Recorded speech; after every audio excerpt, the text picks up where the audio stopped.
Ouai leave-in conditioner is probably one of the worst that I've ever purchased, and yet I keep repurchasing it because I love it. Let's talk about it. You'll see here that I'm going on empty, and what I'm also going to do is look at the actual label. I swear this channel should just be called Helen Reads Labels for the first time. Go back and watch my sunscreen or moisturizer before a foundation video where I read the labels and the back of the bottles of my expensive sunscreens for the very first time and learn something new. And when we read the back of the label of this, which we'll do together, we learn a lot of stuff that you just wouldn't know from just reading the front of it, which says leave-in conditioner. It's actually not the best leave-in conditioner. It's actually better at some other things, and we will discuss. Now, I know that there are lots of other reviews on this particular hair product, and I haven't watched any of them, wanting to keep my own opinion untainted and unswayed by anybody else's. I think it's also important to disclose that I purchased this with my own money. It was not sent to me for free, but the very first time I did receive it, I received it as part of Sephora's birthday gift. The month of your birthday, if you make a purchase, they'll give you a little set of something. So I got a little trial size at first, and then I upgraded to the full bottle, which is now an empty, and I am going to repurchase it despite me thinking that it doesn't do what it says it does on the front. This is a wild product, and I cannot get enough of it. Two things can be true at the same time. Make sure you stay tuned to the end of the video where I'm going to answer frequent questions about this product. So if you have a question, it's probably addressed there, and if it isn't, leave me a note in the comments and I'll do my best to get back to you. Now let me come up to the window. This is it in my hair. I just put a little fine mist of it in after I was done washing and conditioning my hair. Yeah, I have wavy hair. Supposedly it's good for, you know, the wavies and the curlies out there. I have not found it to be particularly effective for any kind of hold for waves or curls, but it's definitely nice and light. Okay, first, a quick word about the company Ouai. The word Ouai is based off of the French oui, which means yes, the way we might say yeah instead of yes. That's what Ouai is supposed to be to the word oui, if that makes sense. This is actually not a French product though. It is from, as far as I know, an American celebrity hairstylist by the name of Jen. At least that's what it says on the website. And this is her line. It is very well received, very popular. I've enjoyed a lot of different products that I think I've made a review on a couple of them here. And I love this because it smells nice. And that's sort of what I want to talk about today. So the first thing you'll notice when you open it is that, and you use it for the first time, is that it is quite, I'm going to spray some more on. It is quite light. It is just a mist. I don't think it should be called a leave-in conditioner. And this is, I don't think something that I've seen other people address. What it really is a mix of a detangler and a hair perfume. And just so you know, the scent that is in Ouai is what they call the North Bondi scent. So in my mind, this is a sort of herbaceous, almost woodsy scent with a few floral notes, but it's not floral, not the way that Olaplex is. It smells divine. I think it smells so pretty. That is the main reason I keep purchasing it, and that is why I buy luxury in general. It's for the scent. This probably doesn't do anything, honestly, that a less expensive drugstore version will do, except to my mind, those tend to smell bad. I don't love the scent of most drugstore hair products. They're formulated to be very generically pleasing, but I don't usually find them pleasing. So I end up splurging on silly things like this. But it is good at being a hair perfume and a detangler, I have to admit. It also says, don't spray it on your roots, but that's exactly what I do with it because I find regular conditioner is too heavy, and if I don't use any conditioner, I'm too frizzy. So it is good for that. So what I think overall, maybe I should just add anti-frizz to that. So hair perfume, a little bit of a light frizz spray, and a detangler. That's what it really excels at. Is it worth that price just because it does something magical as a leave-in conditioner? No, it is not. I've had many leave-in conditioners that are better than this. This is also very liquidy, so that's something we need to discuss. So it goes fast. So you will notice when you spray it, it's like this nice fine mist, and it drops down quickly. It goes much faster than a regular leave-in conditioner that you put some in your hand and then you put it in your hair. Those kind of bottles last a long time. This, by contrast, does not. What I also decided to do, though, was actually read the back of the label. And it's crazy how much you learn about products when you kind of, take this part with a grain of salt, the front label, read the back label, because it gives you a lot of information that you would not discern from just the front of this. Let's see what it says here. It says a multitasking leave-in mist, right? That works all day to smooth, soften, and detangle hair. So like I said, it's a great hair detangler. Directions: mist lightly throughout damp hair prior to brushing and or heat styling. for added conditioning, thermal protection, and control. You can also use it as a heat protectant. The coarse hair, I don't feel like this is a great conditioner. It just doesn't do a lot, except that it does smell amazing. So if that's what you're in the market for, great. Detangler, I don't even have tangly hair, but I have used it on my kid who has more tangly hair than I do, and it does work well at doing that. So as you see, reading the back label of the bottle, it's more of a heat protectant, almost detangler kind of situation, more than a sort of typical leave-in conditioner, the kind you would find from Kerastase or some other luxury brand. It just functions a little bit differently. I wish it was not called, and this is maybe the overall point I wanted to make, not leave-in conditioner, but rather detangler / hair perfume or something like that. Should you buy this? Yes or no? Listen, it's expensive. This bottle, I think I paid $49 for it. So my advice has changed. You guys know I've made a lot of hair care content here before about different products. And I used to say, buy from somewhere you can return it. You know, buy from Sephora, then you can return it. But I've changed my advice, and I think that you should just buy the small bottle now so that you're not returning it. Because what happens if you return it to Ulta or Sephora, they don't resell it or anything like that. They end up just throwing it out in the garbage. Better off to buy a smaller version, and then you can just hand it off to somebody else if you don't end up liking it. But if you want to be that girl whose hair, or that guy whose hair smells great, it's a wonderful product for that because the scent is lovely. It smells like an expensive hair perfume. If that doesn't matter to you, then I wouldn't purchase this. I would just find something drugstore that's also a leave-in spray or a detangler. Functionally, I think that will work the same way. If you have a heat protectant that you already like, I don't think that this is worth purchasing instead. I mean, if your hair is really damaged, she is not the one. You're not going to be happy with this product, but it's not bad on damaged hair. I'm not saying it's going to do any further damage. It's just so light.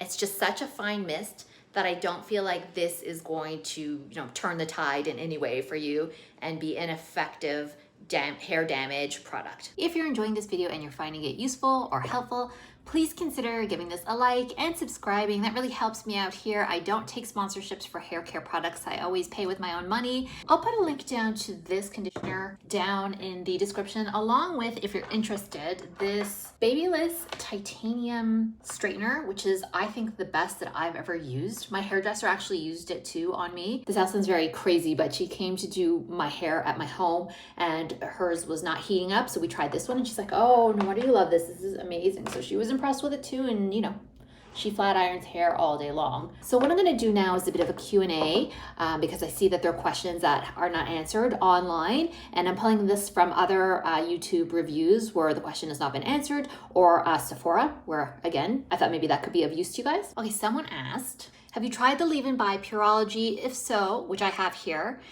This question wasn't directed to me, but it just so happens that I have the Pureology leave-in as well. I love Pureology products. If so, what are your thoughts compared to the Ouai product? Someone wrote. This one is fine too. They're very similar. If it's like you love Pureology and that's your brand, I think you'll probably like their leave-in product as well. Personally, for me though, I don't like the scent that much. I just don't. I don't think that this smells as nice as this product, and I don't think that this goes on as nicely as this product too, but they're both lightweight mists. This just has a strong note of something I can't put my finger on, but I don't like the scent of it as much.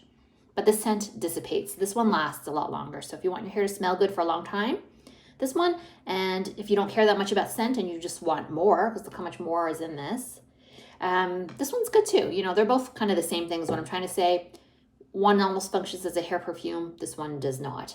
Okay, someone wrote, how would you describe the scent? Okay, so it's North Bondi fragrance, apparently, and I'll put up the scent profile here. But to me, I would say woodsy, herbaceous, quite unisex. Unlike, for example, Olaplex, which I think is quite feminine smell. It's very floral. This one doesn't. I mean, it has a slight floral aspect, but it has also like bergamot and something woodsy I can't quite put my finger on. Not patchouli, but in that vein. I also wanted to say I've been using this for over a year now, because when I did get that January tiny sample freebie for my birthday, that was over a year ago. On my shelf for a year, and I am about to repurchase it. And you'll see, look at this.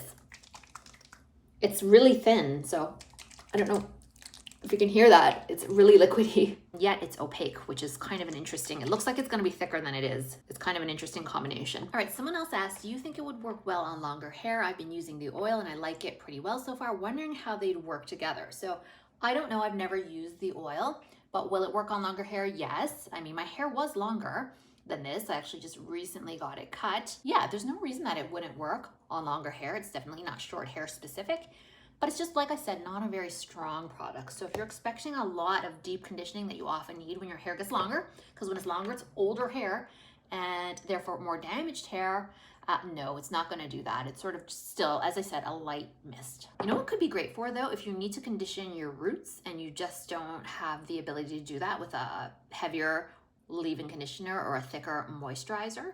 That's how I was using it when my hair was a bit longer, because I just felt it didn't have much effect in most of my hair, but still could help me condition and defrizz my roots. So I liked it for that. Okay, someone else wrote in a comment on another YouTube video, I want it, but I can't afford it.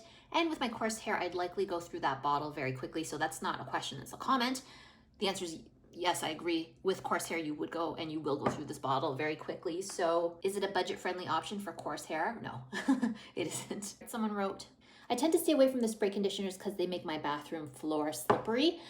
This one isn't as slippery. It doesn't have that sort of silicone spray kind of feel to it. So I've never noticed anything really getting slippery. In fact, just my regular conditioner makes the bathtub quite slippery. But when I use this in the bathtub, well, first of all, it just doesn't seem, it's like a fine mist, so it doesn't seem to travel. It just sticks to my hair. It doesn't travel that much further. So I've never noticed it make a bathroom floor slippery at all. Okay, someone wrote, I do like the way it leaves my hair, but however, I feel the scent smells like hair dye to me. I still use it though. Okay, interesting. I found at first that I didn't like the scent, but it really grew on me. What happened is that when my hair's completely dry and I use it on very, very dry hair, it's almost too strong, but when I use it after the shower and then I dry off my hair a bit more and let it dry a bit more, that dissipates the scent. And for me, that's the perfect scent profile. But yeah, I get what this person's saying. It is a strong scent. Okay, I'm looking through Sephora and the average was 3.9 stars out of 5, 1,950 reviews, most of them 5 stars, and then far behind that, 4 stars, and then a few 3 stars, and then more 2 and 1, if that makes sense. Let me get a screen grab of this so you guys can see. So looking at this sort of balance tells me that it's a divisive product. There's not a lot of people that feel kind of meh about it. There's, as it is with many, many hair care products, people seem to either really love it, in fact, maybe a majority seems like love it, or dislike it. Those are the top 2 types of rankings. So 5 or 1 are the top 2 types of star rating profiles we have here. What I'm seeing down in the comments below is that it just doesn't do very much. And I would say, yeah, I would have to agree that this is not a performance product, right? We have things, hey, look at this. We have things like Olaplex, which are heavy duty. K18 hair mask, I've made a review. In fact, at the end of this video, I will link that one up to the K18 hair mask, which is kind of a miracle product in how it goes on the first time. Those are high performance products that leave you with a noticeable change when you use them one time, at least the K18. This is not that product. You may use it and feel like you haven't put anything in your hair. So here's one that I thought of that I didn't read anywhere, but does it gunk up the nozzle, considering it looks like a thicker product coming out of a spray nozzle? And in all the time that I've had mine, I've not found that to be the case. If it is, then I probably would just run it under warm water a bit and just, you know, use my thumb to degunk the nozzle a bit, but has never needed any intervention. It's been working perfectly fine since I purchased it till now. Okay, I've just been going through these Sephora reviews and going through my hair at the same time. And again, people either really like it, they love the smell, and then that seems to be the reason they don't like it as well. Someone says it's like way too strong, overpowering, and all that could be true. Could be true. Maybe it's something you want to go in person and have a spritz of before you plunk down for it, or just buy the travel size, because that seems to be the main reason people don't like it. The other main reason, again, that it just doesn't seem to do very much, which is, you know, disappointing when you're spending a lot of money on a product, obviously. Hair is almost done now. It did not take me very long on account of this amazing tool. Yeah, Babyless titanium. So good. It's just so smooth through the hair. It never yanks on the hair as well. And it has a lot of control for the temperature, which I appreciate as well as someone who suffers from hair damage. All right, I hope that that was helpful. I hope that that helped you make a buying decision. The review I'm going to put up now is the K18 mask that I had mentioned. Go ahead and watch that next. Thank you so much for spending your time here with me. We'll see you in the next video.